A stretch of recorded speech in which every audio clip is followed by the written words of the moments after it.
mga sangkay, meron pong malaking pasabog itong si Sandro Marcos.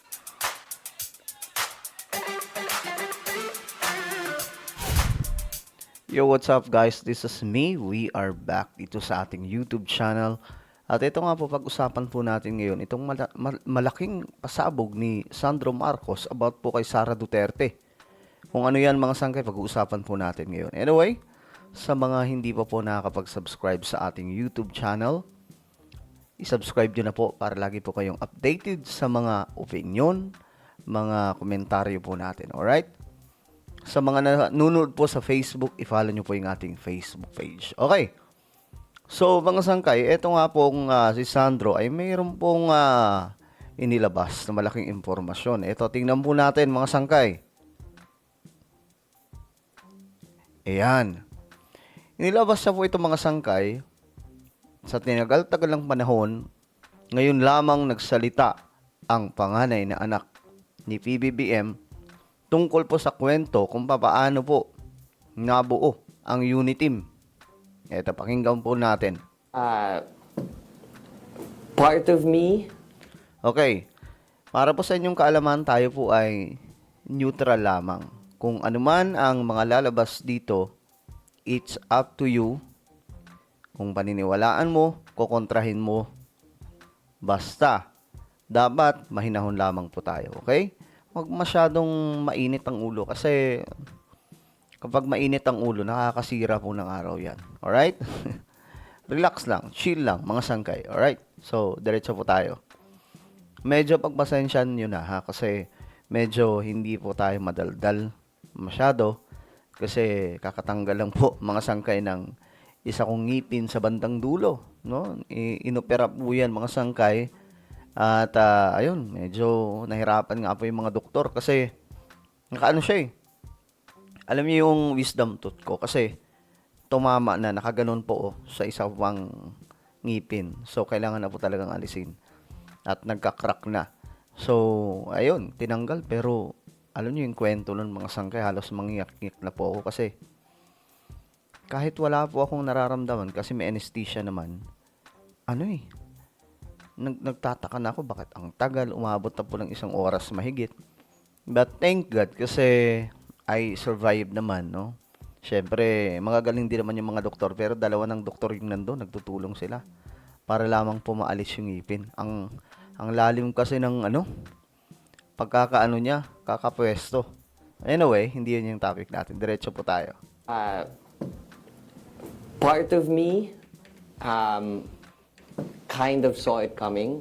Actually. Hindi dahil sa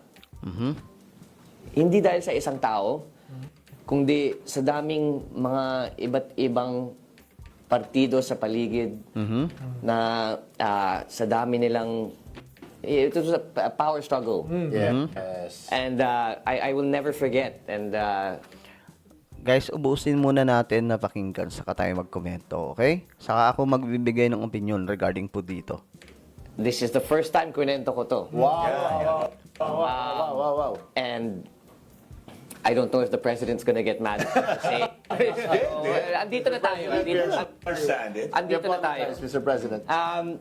Nung nangangampanya ng aking tatay, tapos hinihingi niya ang suporta ng Malacanang, tinawagan kami. Pinapunta kami sa Malacanang. Pinahintay kami dyan. Mga 2 oras kami nakahintay. Nakatambay lang dun. And then, nakaharap kami. I'm never gonna forget. Andun kami sa Presidential Guest House, pinasok. And at the time, there was still no official endorsement from Malacanang. And Bumabanat pa nga yung presidente. No? exactly. And so we were supposed to meet the president at the time. But instead, hinarap kami sa 3 tao. Hindi ko na lang babanggitin kung sino. But we were put in front of 3 people, and they essentially, asked, ano plano mo, ano magagawa mo para sa amin, etc., etc. And then there was one person who's a sitting official now, hindi ko na lang sasabihin, but that's a clue. He's a sitting official now. And sinabi niya kay Pangulo na, sige, suportahan ka namin on the condition that kami yung mamimili ng ES. Kami mamimili ng speaker. Kami mamimili ng Senate President.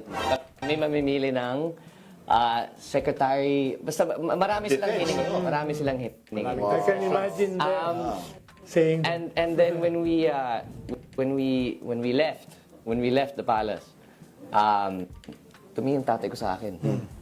Alam mo, kulang na lang papatayin na nila ako. So that's it's there was Kaya you were there was a lot at play. There was a lot at play, and there were many people who I guess were vying to take power away. I suppose. yes. Okay. Grabe yung pasabog na to. So, I don't know kung paniniwalaan nyo yung kwento ni Sandro Marcos, but it's a big thing, no? Na kwento, mga sangkay, how it happened. Ang naalala ko, mga sangkay, ito, ipakita ko sa inyo. Ito yung time na nag-meet si PBBM and the President Duterte.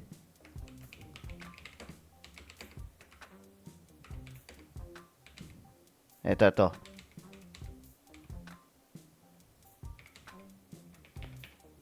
Check natin kung mahanap na po natin.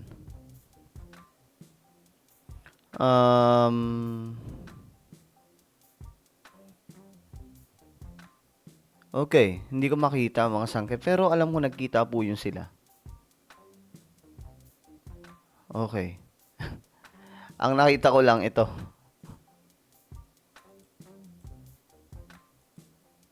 Ito lang yung nakita ko. Ayan.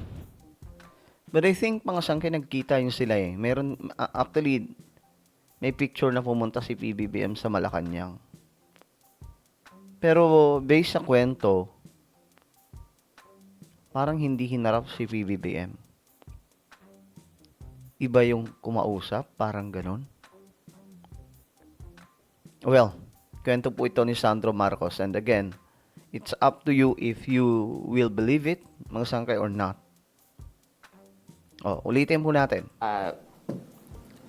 Part of me kind of saw it coming. Actually. Hindi dahil sa isang tao, kundi sa daming mga iba't ibang partido sa paligid na sa dami nilang ito sa power struggle. You know, power struggle, mga sangkay. Yung parang may gusto mang agaw, may gustong mag-control sa Malacanang, something like that, na nakita na niya before pa mga sangkay mangyari. Kasi they have experienced, yun na nga, yung hinikwento po ni Sandro Marcos. Yes. And I will never forget, and this is the first time kunento ko to. First time. Wow. And I don't know if the president's gonna get mad at saying this. Andito na tayo. Andito na tayo. Yes, Mr. President. Nung nangangampanya ng aking tatay, Oh, this is it, guys. Nangangampanya. During that time, we all know, Uniteam. tapos hinihingi niya ang suporta ng Malacanang. Actually, we wait, no? Naghintay kami at that time. If there will be an endorsement from Malacanang, from President Duterte, but it didn't happen. You know what happened, mga sangkay? Tinawagan kami. Pinapunta kami sa Malacanang. Pinahintay kami dyan. Mga 2 oras kami nakahintay. Nakatambay lang dun. And then, nakaharap kami. I'm never gonna forget. Andun kami sa presidential guest house, pinasok. 2 hours silang naghintay. And at the time, there was still no official endorsement from Malacanang. And Bumabanat pa nga yung presidente. No? exactly. And so we were supposed to meet the president at the time. But instead, hinarap kami sa 3 tao. Hindi ko So, hindi po nila nakausap si PRRD. Instead, 3 tao daw yung humarap sa kanila. Ano? Sino kaya yung mga tao na to, mga sangkay? Ang alam ko lang, sila Bongo, yung ES nila, mga sangkay, possible Panelo or whoever, mga sangkay. Basta tatlo. na lang babanggitin Babanggitin kung kung sino. sino. But we were put in front of 3 people, and they essentially, asked, ano plano mo, ano magagawa mo para sa amin, etc., etc. And then there was one person who's a sitting official now, hindi ko na lang sasabihin, but that's a clue. He's a Okay. sitting official now. Sinabi niya kay Pangulo na, sige, supportahan ka namin on the condition that kami yung mamimili ng ES. Kami yung mamimili ng Speaker. Kami mamimili ng Senate President. Okay. Kami mamimili ng Grabe. Secretary. Basta marami silang hiningi. Marami silang hiningi. I can imagine them saying, And then when we left the palace, tumingin yung tatay ko sa akin. Alam mo, kulang na lang papatayin na nila ako. So that's it's So, anong tingin niyo diyan mga sangkay? Kasi malalim, 'di ba, yung kwento? Mayroong detalye yung kwento. Based on their experience at the time.